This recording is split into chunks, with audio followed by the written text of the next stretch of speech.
ایک شخص مسجد میں نماز ادا کرنے کے لیے اندھیری رات میں گھر سے نکلا۔ اندھیرے کی وجہ سے ٹھوکر لگی اور وہ منہ کے بل کیچڑ میں گر گیا۔ کیچڑ سے اٹھ کر وہ گھر واپس گیا اور لباس تبدیل کر کے دوبارہ مسجد کی طرف چل دیا۔ ابھی چند قدم ہی چلا تھا کہ دوبارہ ٹھوکر لگی اور وہ دوبارہ کیچڑ میں گر گیا۔ کیچڑ سے اٹھ کر وہ ایک بار پھر گھر واپس گیا اور لباس تبدیل کر کے مسجد جانے کے لیے دوبارہ گھر سے نکل آیا۔ اپنے گھر کے دروازے پر اسے ایک شخص ملا جو اپنے ہاتھ میں ایک روشن چراغ تھامے ہوئے تھا۔ چراغ والا شخص چپ چاپ نمازی کے آگے آگے مسجد کی طرف چل دیا۔ اس بار چراغ کی روشنی میں نمازی کو مسجد تک پہنچنے میں کسی دشواری کا سامنا نہ کرنا پڑا اور وہ بخیریت مسجد تک پہنچ گیا۔ مسجد کے دروازے پر پہنچ کر چراغ والا شخص رک گیا۔ نمازی اسے وہیں چھوڑ کر مسجد میں داخل ہو گیا اور نماز ادا کرنے لگا۔ نماز سے فارغ ہو کر وہ مسجد سے باہر آیا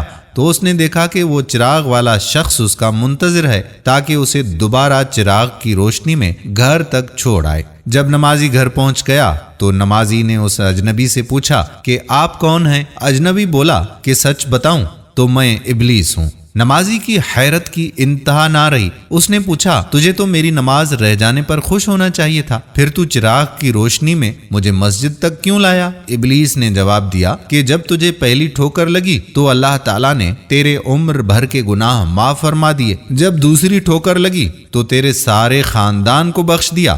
مجھے فکر ہوئی کہ اب اگر تو ٹھوکر کھا کر گرا تو کہیں اللہ تعالیٰ تیرے سارے گاؤں کی مغفرت نہ فرما دے، اسی لیے چراغ لے کر آیا ہوں کہ تو بغیر گرے مسجد تک پہنچ جائے۔ دوستو، یہ حکایت مولانا رومی رحمت اللہ علیہ کی تھی جو آپ کی خدمت میں پیش کی گئی۔ اللہ تعالیٰ ہم سب کو 5 وقت کی نماز پڑھنے کی توفیق عطا فرمائے، کیونکہ نماز دین کا ستون ہے۔ دوستو، اگر ویڈیو پسند آئی ہو تو اپنے دوستو احباب کے ساتھ اسے شیئر ضرور کیجیے گا۔ کیا پتا کہ کوئی یہ بات سن کر نماز پڑھنا شروع کر دے اور آپ کے اور ہمارے اعمال نامے میں ثواب لکھ دیا جائے۔ تو ویڈیو کو شیئر ضرور کیجیے گا۔ آنے والی ویڈیو تک آپ کا اپنا میزبان قادر بخش کلہوڑو آپ سے چاہتا ہے اجازت۔ اللہ حافظ۔